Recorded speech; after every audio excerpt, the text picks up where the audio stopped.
ऐश्वर्या, तुम्ही पाहताय दीपवाहिनी। दीपवाहिनीच्या सर्व प्रेक्षकांना धनत्रयोदशीच्या हार्दिक शुभेच्छा। दिवाळीचा दुसरा दिवस म्हणजे धनतेरस किंवा धनत्रयोदशी।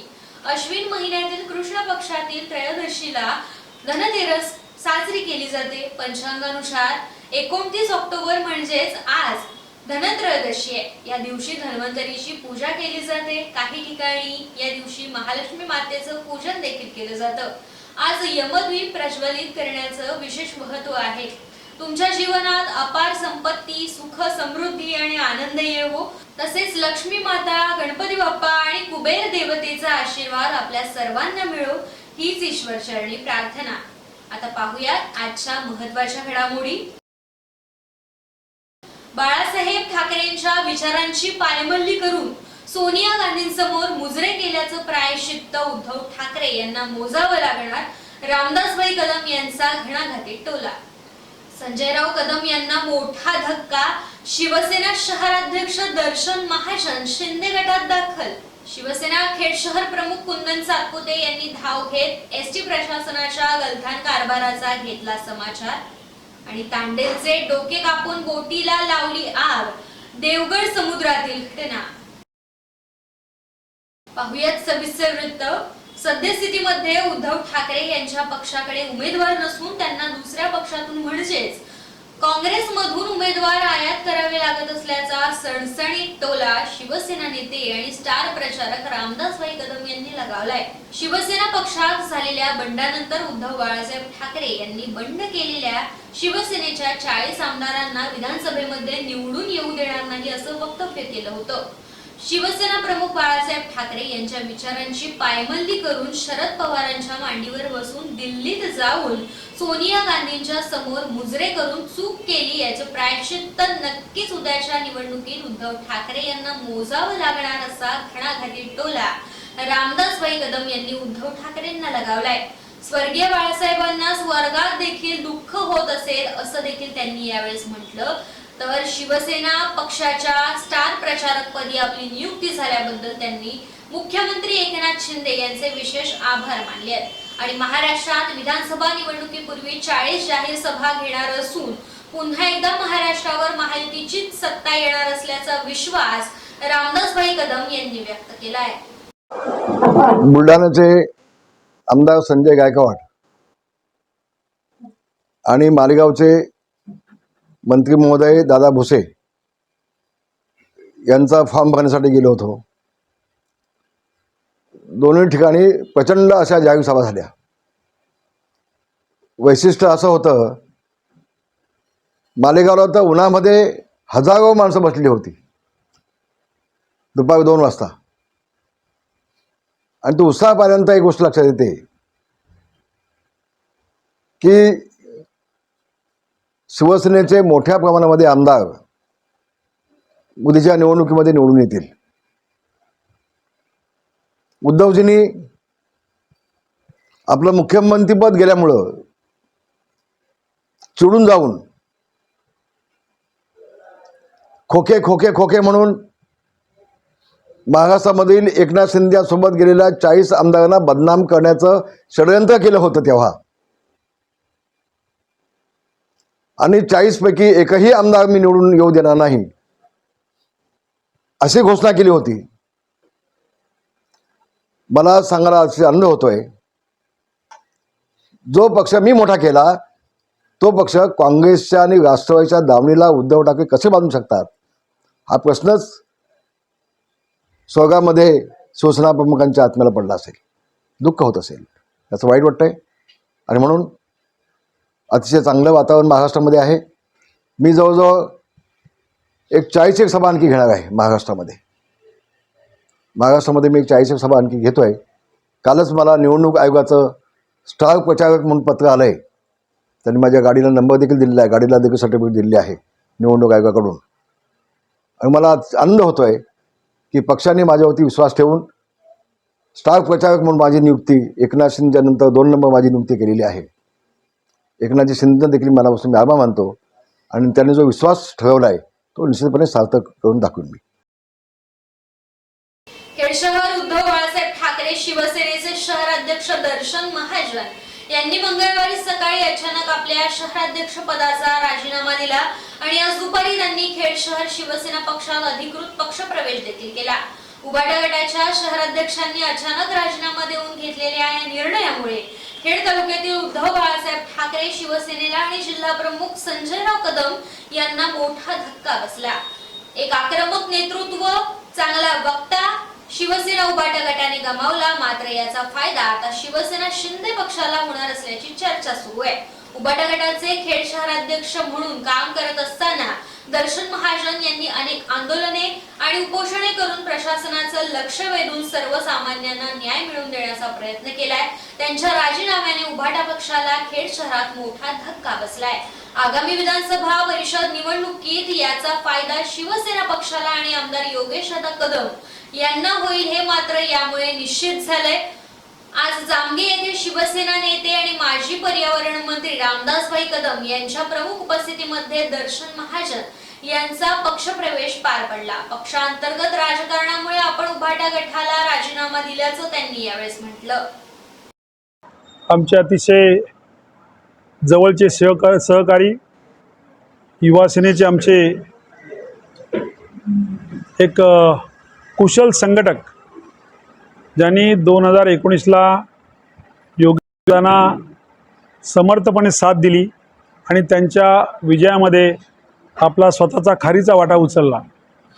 त्यानंतर मग ते सोशल मीडिया असू द्या किंवा युवा सेनेचं काम असू द्या, अतिशय उत्तम प्रकारे ज्यांनी कामगिरी बजावली असे दर्शनजी महाजन, जे आज म्हणजे याच्या अगोदर उबाटाचे शहर प्रमुख होते, खेड शहर प्रमुख, त्यांनी त्या शहर प्रमुखाचा राजीनामा देऊन योगेशदादा कदम यांच्याने त्यांचे घनिष्ठ संबंध होते। काही कारणास्तव ते आमच्यापासून दूर होते, पण मी असू द्या, अण्णा असू द्या, का आम्ही सगळे सहकारी हे त्यांच्या सदैव संपर्कात होतो आणि ते आमचे बोलणं चालू होतं।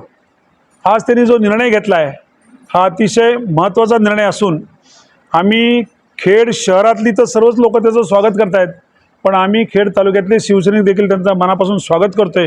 उबाटा सोडून शिवसेनेमध्ये मूळ परतला आहात, तर काय भावना आहेत तुमच्या, हे काय सांगाल? मला आनंद होतोय आज योगेशदादा कदम यांच्यासोबत पुन्हा एक तरुण आमदार, एक सुशिक्षित आमदार आणि ज्यांना खरंच जनतेची जाण आहे आणि जे विकास करू शकतात दापोली मतदारसंघाचा, याला मी आज तरुण म्हणून प्राधान्य देतोय। मलाच खूप आनंद होतोय। जे तिकडे वागणूक दिली जायची किंवा जे सगळ्या गोष्टी होत्या, आज जेव्हा पक्षात जेव्हा उठाव केला गेला त्यानंतर मी संघटनेशी प्रामाणिक राहिलो होतो, ठाकरे घराशी प्रामाणिक राहिलो होतो आणि माझं काम करत होतो।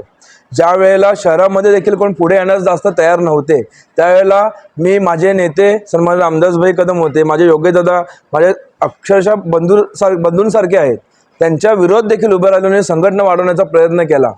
मात्र जी दिली गेलेली वागणूक आणि ज्या गोष्टी अंतर्गत गोष्टी आहेत त्यामुळे आम्हाला निर्णय घ्यावा लागला। योगेशदादा यांच्यासोबत सक्रिय होतो, त्यांच्यासोबत कार्य करत होतो आणि त्यांच्यासोबत काम करत असताना एक वेगळी मजा होती। संघटनेचं काम करत होतो, भगवा झेंडा हातात घेऊन काम करत होतो आणि नंतर काही कालांतराने आमच्या निर्माण केले गेले आणि त्यामुळे आम्ही गेलो आणि गेल्यानंतर जी आमच्या संघटनेमध्ये फाटाफूट झाली, त्यामध्ये आमच्या दोघांचे निर्णय वेगवेगळे होते आणि त्यानंतर माझं मी कार्य करत होतो आणि कार्य करत असताना जे सगळ्या गोष्टी आहेत, दादांचं माझं कधीच काय वैयक्तिक नव्हतं। आम्ही कुठेही भेटलो तरी आमचे वैयक्तिक संबंध नेहमी होते।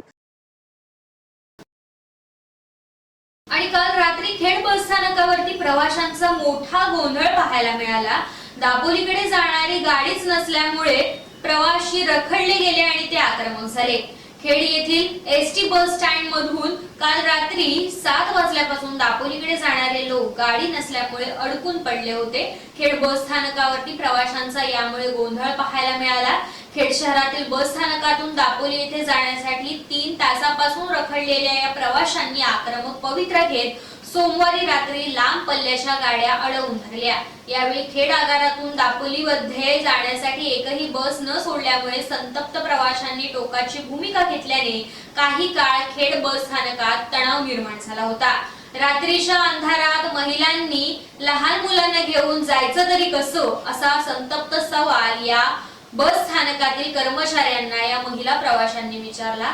तसेच खेडमधून रेल्वे स्टेशन आणि पुणे मुंबईला जाणाऱ्या गाड्या प्रवाशांनी रोखून धरल्या। दापोलीमध्ये जाणाऱ्या प्रवाशांची एसटी प्रशासन आणि पोलिसांनी अखेर समजूत काढून हे प्रकरण मिटवलं। तर खेड बस स्थानकावरती प्रवाशांचा झालेला गोंधळ ही घटना खेड शहर शिवसेनेचे कुंदन सातपुते यांना कळताच त्यांनी धाव घेतली आणि एसटी प्रशासनाच्या गलथान कारभाराचा त्यांनी चांगलाच समाचार घेतला। ही घटना कानावर येताच शिवसेना खेड शहर प्रमुख कुंदन सातपुते यांनी धाव घेतली आणि प्रशासनाच्या गलथान कारभाराचा चांगलाच समाचार घेतलाय। अशा बेजबाबदार अधिकारी कर्मचाऱ्यांवरती वरिष्ठ अधिकाऱ्यांनी कठोरातली कठोर कारवाई करावी अशी मागणी त्यांनी यावेळी केली।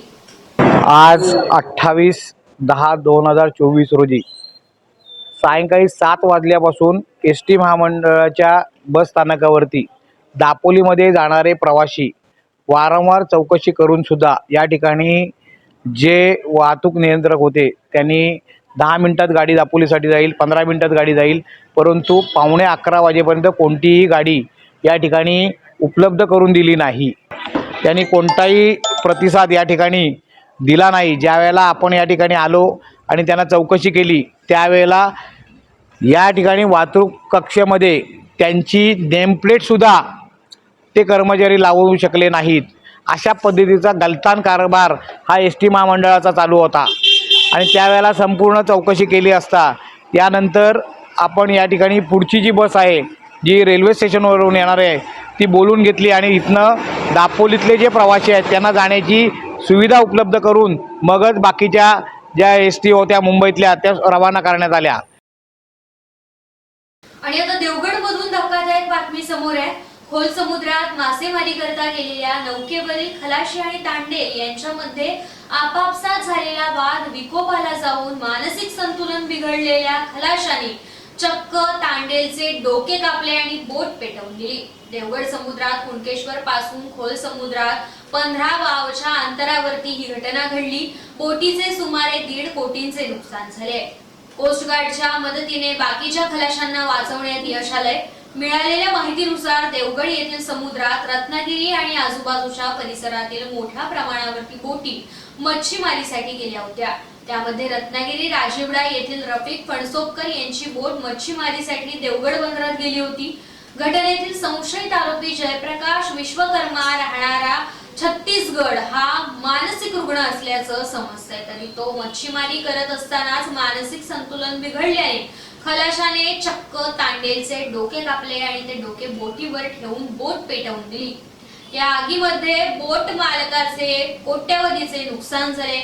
यावेळी आजूबाजूला असलेल्या रत्नागिरीतील काही मच्छीमार बोटीवरील लोकांनी जळणाऱ्या बोटीवरच्या 30 ते 35 लोकांना वाचवण्याचा प्रयत्न केला। मात्र त्यानंतर कोस्ट गार्डला पाचारण करण्यात येऊन बोटीवरच्या इतर खलाशांचे प्राण वाचवण्यात आले।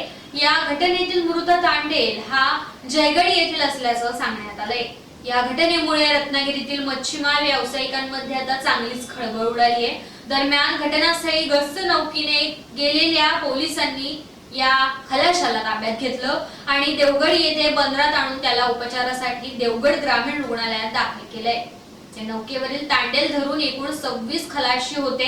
याबाबतची माहिती मत्स्य व्यवसाय अधिकारी पोलीस प्रशासन यांना देण्यात आली। त्यानुसार मत्स्य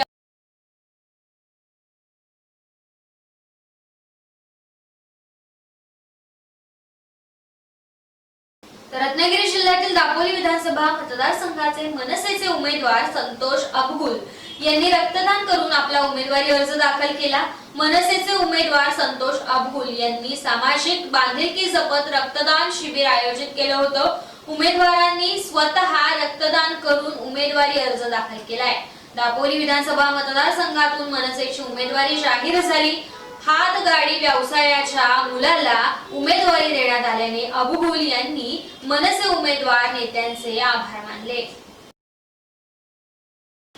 तर संगमेश्वर मतदारसंघातील महायुती राष्ट्रवादीचे उमेदवार शेखर निकम यांनी सुनील तटकरे यांच्या उपस्थितीमध्ये आपला उमेदवारी अर्ज दाखल केला। यावेळी बोलताना सुनील तटकरे यांनी आपली प्रतिक्रिया दिली आहे। तरी रामदास आठवले हे वरिष्ठ पातळीवरती बोलून आपल्याला योग्य तो निर्णय घेऊन सहकार्य करतील अशी अपेक्षा खासदार सुनील तटकरे यांनी यावेळी व्यक्त केली. तर विरोधकांनी केलेले आरोप हे धातांड खोटे आहेत. आजची परिस्थिती पाहता आपला विजय हा हमखास असल्याचा दावा शेखर निकम यांनी केला. जोरदार शक्ती प्रदर्शन करून सोमवारी त्यांनी आपला उमेदवारी अर्ज दाखल केला. यावेळी खासदार सुनील तटकरे, माजी आमदार सदानंद चव्हाण, माजी नगराध्यक्ष सुरेखा खेराडे आणि जनसमुदाय उपस्थित होता. महायुतीचे सर्वच कार्यकर्ते अतिशय उत्साहात आज इथं आलेले आहेत. एक दिवसाच्या नोटिसेद्वारे काल आमची बीजेपी असेल, शिंदे गटाची असेल मीटिंग झाली आणि त्याच्यानंतर सगळ्यांना कळवण्यात आलं. तरी देखील उत्स्फूर्तपणे स्वतः प्रत्येक जण स्वतःच्या ह्याच्यावर इथं आज एवढ्या मोठ्या संख्येने आला. भर दुपारची वेळ आहे. 11 वाजताला आपली मिरवणूक सुरू झाली आणि आता जवळजवळ 1-1:30 वाजलेलं आहे. अशा भर उन्हात एवढ्या प्रेमापोटी एवढे लोक आले हे खरं म्हटलं तर माझ्यासाठी खूप महत्त्वाचं आहे. कारण महायुती अभेद आहे, त्यामुळे विजयाबद्दल कुठची शंका असण्याचं सर, कारण महायुती अभेद असं म्हणताय, मात्र आरपीआयचा एकही इथं कार्यकर्ता दिसला नाही. तर गुहागर विधानसभा मतदारसंघात शिवसेना पक्षाकडून पहिल्या यादीत नाव जाहीर झालेले भास्कर जाधव यांनी आपला उमेदवारी अर्ज दाखल केला होता. मात्र त्यांच्या पाठोपाठ सोमवारी त्यांचे चिरंजीव जिल्हा परिषदचे माजी अध्यक्ष विक्रांत जाधव यांनी गुहागर विधानसभा निवडणुकीसाठी शिवसेना उद्धव बाळासाहेब ठाकरे पक्षातून आपला उमेदवारी अर्ज दाखल केलाय. कोणतेही शक्ती प्रदर्शन न करता अत्यंत साधेपणाने त्यांनी आपला उमेदवारी अर्ज दाखल केला. त्यांनी हा अर्ज का दाखल केला हे मात्र समोर आलं नाहीये. त्यांच्याशी याबाबत विचारणा केली असता त्यांनी केवळ जामीन अर्ज भरला असल्याचं उत्तरात म्हटलं. याचबरोबर वेळ झाली इथेच थांबण्याची. तुम्हा सर्वांना पुन्हा एकदा धनत्रयोदशीच्या हार्दिक शुभेच्छा.